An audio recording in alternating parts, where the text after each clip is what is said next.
আজকে আমরা ত্রিভুজ সম্পর্কিত একটা জ্যামিতির প্রবলেম সলভ করব। তোমরা দেখতে পাচ্ছ এই প্রবলেমটা, এখানে থিটা ইকুয়াল টু কত সেটা আমাদেরকে বার করতে দিয়েছে। এই থিটা ডিগ্রি ইকুয়াল টু কত সেটা আমাদেরকে বার করতে হবে।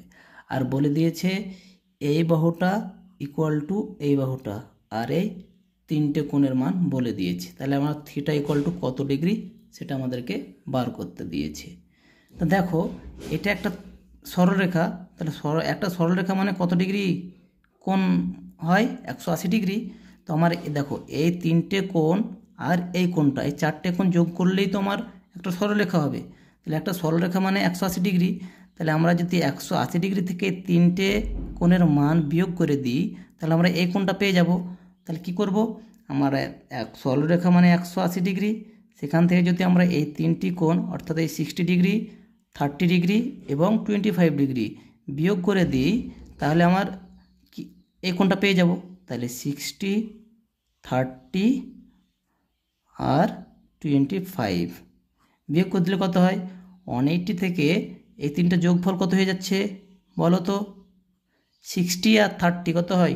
90, 90 আর 25 তাহলে 115।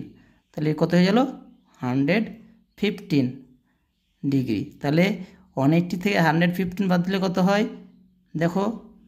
5 আছে, কয় 10, 5 হাতের 1, তাহলে 2 আছে, কয় 8, 6 8 হাত থেকে 1 মিলে 0, তাহলে এটা 65 ডিগ্রি। তাহলে এটা কত হয়ে গেল আমার? 65 ডিগ্রি। ওকে, বুঝতে পেরেছো? দেখো এই বাহুটা ইকুয়াল টু এই বাহুটা বলেছে, তাহলে আমরা ত্রিভুজের ধর্মেতে কী শিখেছি? সমান বাহুর বিপরীত কোণদ্বয় সমান হয়। তাহলে এই কোণটা, এই বাহুটার বিপরীত কোণ এটা, এই বাহুটার বিপরীত কোণ এটা। এটা যদি তাহলে 65 ডিগ্রি হয় তো নিশ্চয় এটাও 65 ডিগ্রি হয়ে যাবে। আচ্ছা হলো, তাহলে দেখো এইটাও 65 হলো, এটাও 65 হলো। তাহলে আমরা কি জানি? ত্রিভুজের ধর্ম তো শিখেছি কি?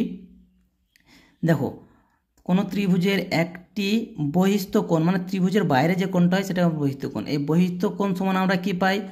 অন্তস্থ বিপরীত কোণ, মানে এখানে যে কোণ দুটো আছে তার ত্রিভুজের যে ভিতরে যে বিপরীত দিকে যে কোণ দুটো আছে তার যোগফলের সমান হয়। তাহলে আমরা এই থিটা সমান পেয়ে যাচ্ছি এই কোণটা আর এই কোণটার যোগফল। তাহলে আমরা থিটা সমান কত পেয়ে যাব?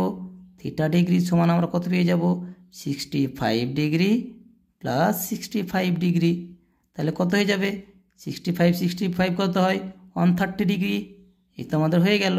থিটার মানটা আমরা পেয়ে গেলাম কত? কত পেয়ে গেলাম? 130 ডিগ্রি। এটা অন্য প্রসেসেও করতে পারো। কিভাবে আমি আরেকবার বলে দিই অন্য প্রসেসে কিভাবে করবে। দেখো এটা 65, এটা 65, তাহলে এই কোণটা কত ডিগ্রি হবে বলো তো? ত্রিভুজের তিনটা কোণ সমষ্টি কত হয়? 180 হয়। তাহলে এই কোণটা কত হয়ে যাবে? 180 মাইনাস এই 65 যোগ করলে কত হয়? 130, এটাই বলে দিলাম। তাহলে এটা 130 ডিগ্রি আমরা বিয়োগ করে দিলাম, তাহলে কত হয়ে যাবে?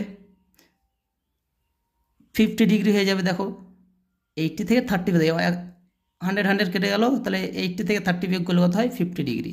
তাহলে আমরা এই কোণটা পেয়ে গেলাম 50 ডিগ্রি। ওকে, তাহলে দেখো এটাও একটা কি আমাদের সরলরেখা। তাহলে সরলরেখা 180 ডিগ্রি হয়, তাহলে এই কোণ দুটো যোগ করবো তবে তোমার 180 ডিগ্রি হবে। তাহলে 180 ডিগ্রি থেকে যদি এই কোণটা বিয়োগ করে দিই নিশ্চয়ই তাহলে আমি থিটা পেয়ে যাব। তাহলে থিটা সমান কত পেয়ে যাচ্ছি?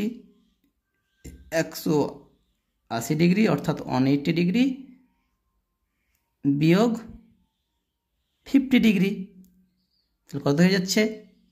130 ডিগ্রি। এটাও ঠিক, এটাও ঠিক। তুমি যে পদ্ধতিটা ভালো বুঝতে পেরেছো সেই পদ্ধতিতে করবে। দেখো তো পরের প্রবলেমটা সলভ করতে পারছো না, পারো না? যদি না পারো তাহলে আমাকে জানাবে কমেন্টের মাধ্যমে, আর পারলে অ্যান্সারটা অবশ্যই জানাবে। Thank you.